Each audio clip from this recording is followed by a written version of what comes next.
What is happening, guys, and welcome back to the channel. And it has just finished. England 4, Ukraine 0 over in the Olympic Stadium in Rome. And for the first time since Euro 96, England are back in the semi-finals of a European Championships.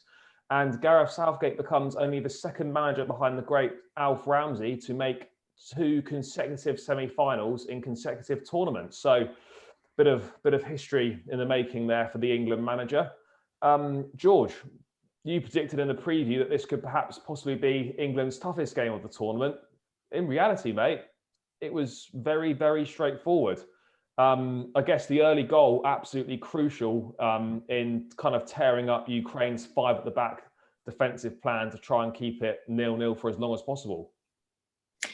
Yeah, I mean, I honestly thought it was going to be an Iceland scenario where it was going to be quite difficult to break them down. But we both mentioned in the previous video that an early goal would completely change the game, and it did. I mean, those goals, both ends of the half, were just so critical to how this game panned out. Because no doubt, the Ukraine would have loved to have just sat back, used the counter attack to their advantage, and just the more time that went on for England, the more nerves start to kick in, and all this, the subsequent, the psychological factors come in, and the nightmares of Iceland and all the rest of it. But just to get off the mark that early, Kane getting his goal, I mean, a perfect performance from start to finish for England. Couldn't have asked for anything more, really. New goal scorers getting off, Kane getting a couple more, clean sheet again. Just everything went right for us, and credit to the players, because it's not easy, in a scenario where, again, a lot of people probably assume that England, this was an easy game.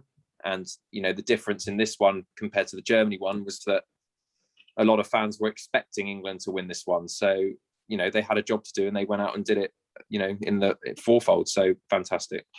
And just before we get into the game, a couple of maybe one interesting inclusion in the starting lineup. As expected, reverted back to the 4-2-3-1.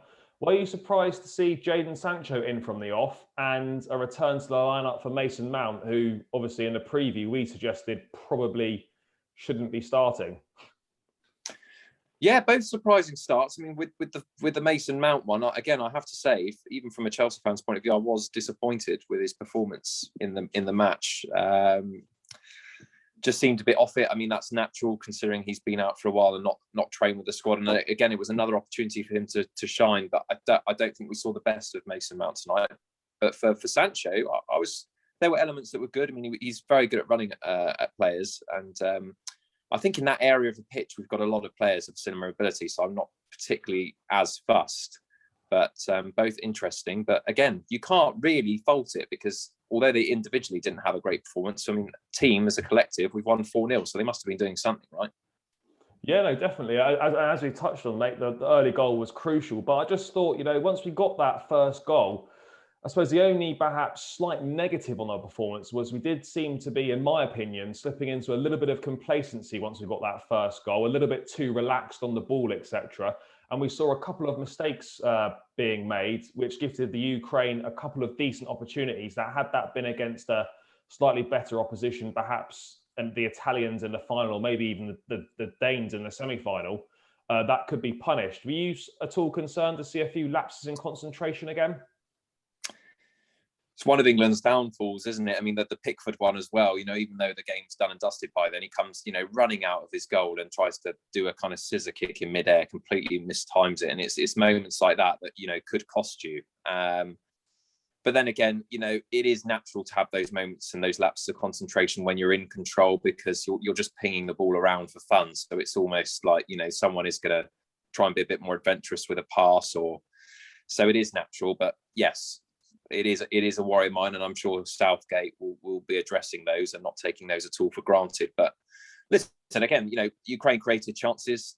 Like all of the games, we've had to come up with something. Pickford had to make a few saves.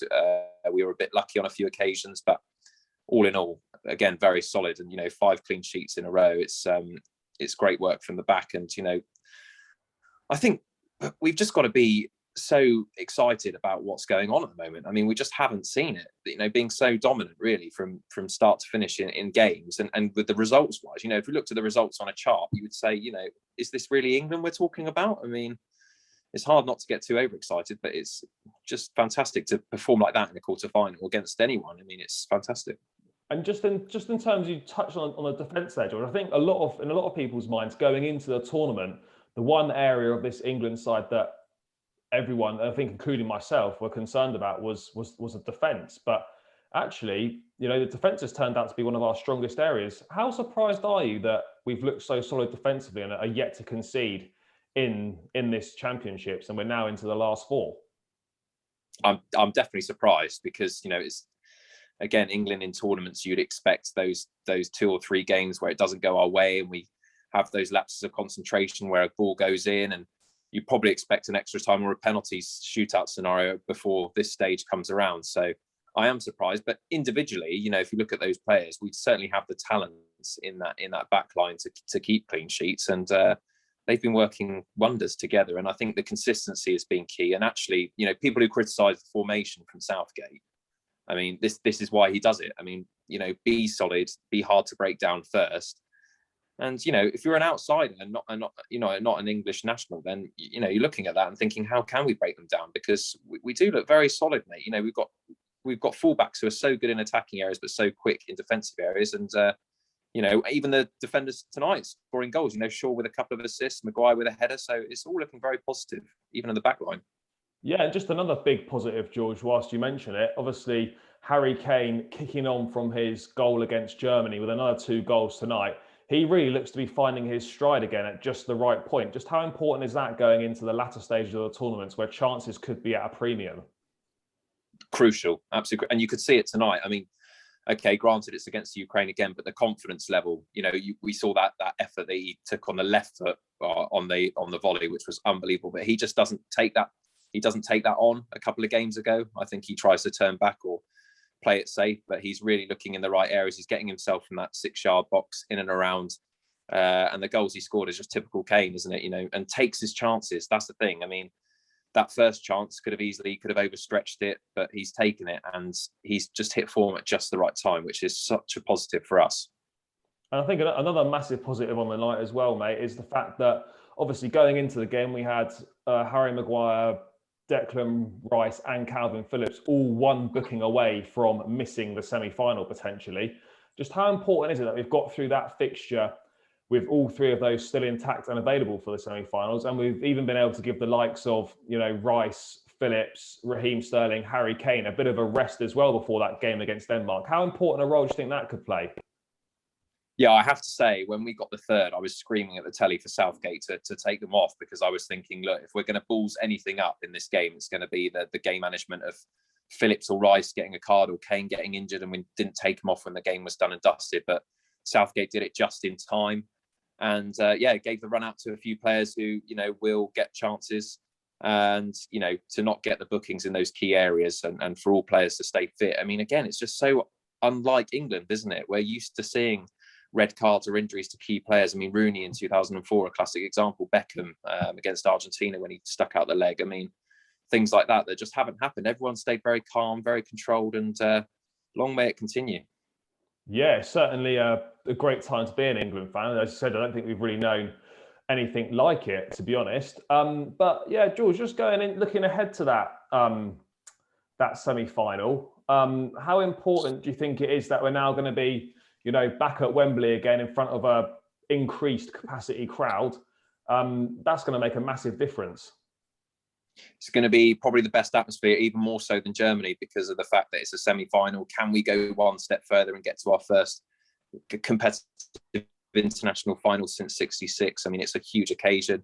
I think there'll be certainly more nerves because of the Danes. They are the first real opposition, other than, you would say, Croatia, that we're coming up against that really are dangerous. And they've obviously got their own motives to go out and win this tie for Christian Eriksen. So it's going to be a huge affair at Wembley, and thank God we've got it at Wembley. But you couldn't set it up any better for England. Semi-final against a side that we should be beating, and we've got it on our home turf. So I just really hope we can pull through and make that extra step to the final. Do you think it's at all a concern that during this run to the last 4 that we haven't really been tested by any of the opposition we've played? I know you obviously can't account for that, but we don't really know how this team and this group of players reacts to difficult moments in games, you know, like going a goal down, etc. Do you think that's a worry at all? It's my main worry, I think, because yes, we're very high on confidence at the moment and we've kept clean sheets, but the team reacts so differently, as do the fans, when you go a goal down or an equaliser goes in. I mean, the game plan changes, the nerves change, and psychologically it plays a huge factor. I mean, if the Danes were to go ahead, I mean, it totally changes the dynamics of the game. So that is a worry of mine, because I feel like it is going to come at some point. And that's the one downside, that it comes at such a late stage. I mean, if it came in the semi-final, or dare I say the final, could be our downfall. But look, you know, at the moment we're keeping clean sheets. So, you know, until that happens, let's just carry on, because we can't plan for that. And we still look fairly solid, but I feel like, you know, certainly the Spanish or the Italians in the final, and Denmark will certainly cause those problems more than most.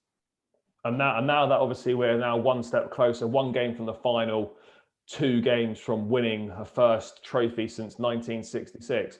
Just how big an opportunity is this? And do you think England may never get a better opportunity than this one now? No, I really don't think so, mate. Not in our lifetime. I mean, it's hard to put it into words, because I think it's just everything. You know, sometimes in tournaments things just open up for teams, and for England it's just everything seems to have gone right. You know, we haven't had one negative thing happen, whether it's a suspension, an injury, you know, a goal, even a goal going in. And now the teams that we're playing, I mean, we are not going to get a better opportunity. I think people felt that it was a missed opportunity against Croatia in the semi-final. But you know, this is now even better, in my opinion. I mean, Denmark, they're a fantastic side, and they, like I've said, you know, they've got their own incentives to go out and win this match. But you know, if we were playing them in a friendly or a qualifier, and you had Denmark come up on your screen, you'd say, you know, 9 times out of 10 we should be putting them aside. So let's get this team to the final and see what happens. Because, you know, but I really hope now, because we've gone so far, I really hope we can go all the way, as do all England fans. But it is without doubt the greatest opportunity that we've seen ever from England in our lifetimes, that's for sure. Yeah, 100%. But yeah, again, another emphatic performance from England. Great to see England going out, attacking a little bit more, and, you know, pushing on and getting a decent amount of goals. And it's now one step closer to the final. It's a return to Wembley again, which is going to be a big plus for Gareth Southgate and the boys. And another step closer to me potentially having to go for the Phil Foden haircut. So yeah, I mean, it'd be great for England to win, but then might not be so great for my hair. But, you know, we'll have to wait and see what happens. But a great night in Rome for Gareth Southgate in England, and we roll on to the semi-finals against the Danes at Wembley midweek, and we'll catch you in the match preview for that one. Make sure you smash a like on the video and subscribe to the channel, guys.